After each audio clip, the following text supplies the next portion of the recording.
Bergulingnya rezim Bashar al-Assad di Suriah turut menyibak keberadaan terowongan besar di bawah Gunung Qasyun di Damaskus. Lokasi yang luasnya mencapai sekitar 12 km persegi itu disebut menjadi jalur terowongan yang menghubungkan markas Garda Revolusi dengan istana kepresidenan. Selain itu, Gunung Qasyun juga disebut berfungsi menjadi depot persenjataan bagi Garda Revolusi dan divisi keempat tentara Suriah yang dipimpin oleh kerabat Bashar al-Assad. Selama perang saudara, gunung ini juga kabarnya difungsikan sebagai titik tembak artileri yang menargetkan pemberontak di Damaskus dan pinggirannya. Tak cuma senjata, gunung yang menjadi wilayah terlarang bagi warga sipil itu juga diduga menjadi area produksi bom barel selama perang saudara berlangsung. Bom itu diketahui dapat menghancurkan wilayah seluas 200 meter dan menewaskan ribuan warga sipil selama konflik. Bom barel sendiri merupakan bom murah yang diisi besi tua, paku, dan baut. Karena biayanya yang rendah dan daya rusaknya tinggi, rezim Assad pun disebut-sebut sangat bergantung dengan senjata ini. Rekaman video menunjukkan tong-tong, bahan peledak, sekring, dan berbagai logam di dalamnya. Potret Bashar al-Assad dan ayahnya Hafez al-Assad yang telah menguasai Suriah selama lebih dari 5 dekade terpampang di pintu masuk ke fasilitas tersebut. Jaringan Hak Asasi Manusia Suriah atau SNHR mencatat terdapat 81.916 serangan bom barel di wilayah sipil antara Juli 2012 hingga April 2021.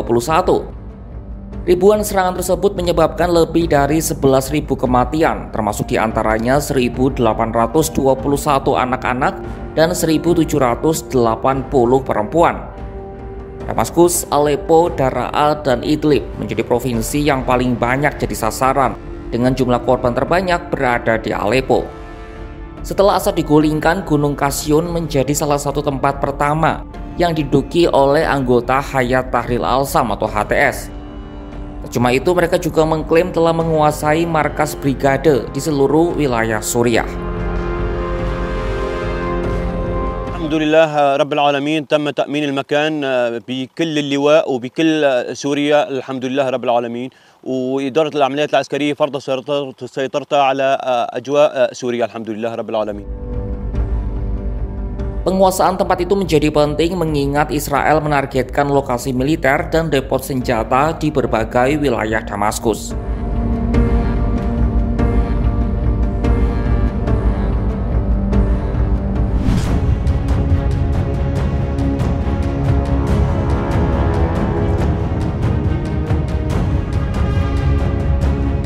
Inilah potret kehancuran bangunan di sekitar ibu kota Suriah, Damaskus, tepatnya di wilayah Al-Asali, Senin 6 Januari 2025. Bangunan-bangunan di sana dihancurkan oleh eks-pasukan mantan Presiden Bashar al-Assad. Mereka mengerahkan alat berat untuk meratakan kawasan Al-Asali dan membuat lingkungan tersebut menjadi tumpukan puing-puing. Tampak hanya 2 masjid yang masih berdiri di lingkungan tersebut usai digempur eks-pasukan Assad. Al-Asali merupakan kawasan yang menjadi saksi bisu pertempuran sengit antara pasukan Assad saat masih berkuasa dan kelompok oposisi. Ketika bentrokan berakhir pada tahun 2017, penduduk di kawasan itu pergi meninggalkan rumah mereka. Warga asli Al-Asali pun ingin kembali ke rumah mereka, namun tidak bisa karena kawasan tersebut tidak dapat dihuni lagi. Allah الوصف صعب. منطقة أنت ربيان فيها وعايش فيها وذكرياتك كلها فيها، ترجع ما تلاقي شيء، تلاقي كوم ردان، كوم حطام ليكم، ما تلاقي بيت على بيت لا تعرفوا. أنا لو كان مقعد هان ما عرفت البيت. Selama perang saudara di Suriah berlangsung, banyak tempat di sekitar Damaskus yang hancur akibat bentrokan. Banyak kisah memilukan yang diceritakan tentang bagaimana pasukan Assad memperlakukan warga Suriah dengan buruk.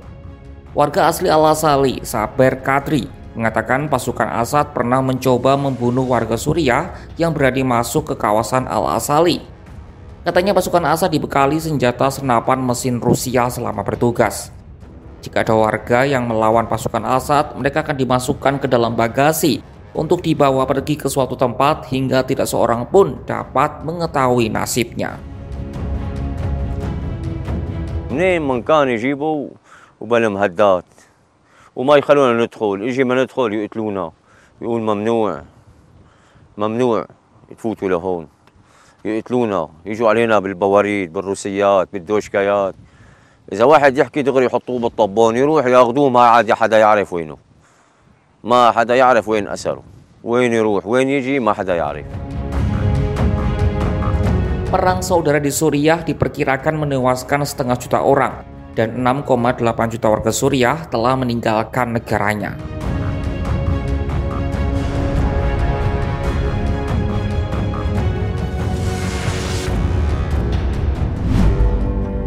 Gunung Kasyun bagi masyarakat Suriah jelas bukan sekadar gunung biasa.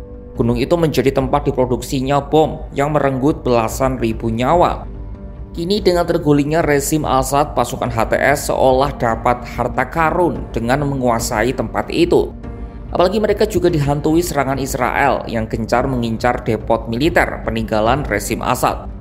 Sementara di sisi lain warga Suriah meratapi rumah mereka yang sudah hancur dengan tanah. Perang saudara selama lebih dari 1 dekade di Damaskus membuat negara itu terjerembab dalam lembah kekelaman. Kondisi ini jugalah yang membuat pemimpin baru Suriah gencar melakukan gerilya untuk memohon dukungan dari dunia internasional.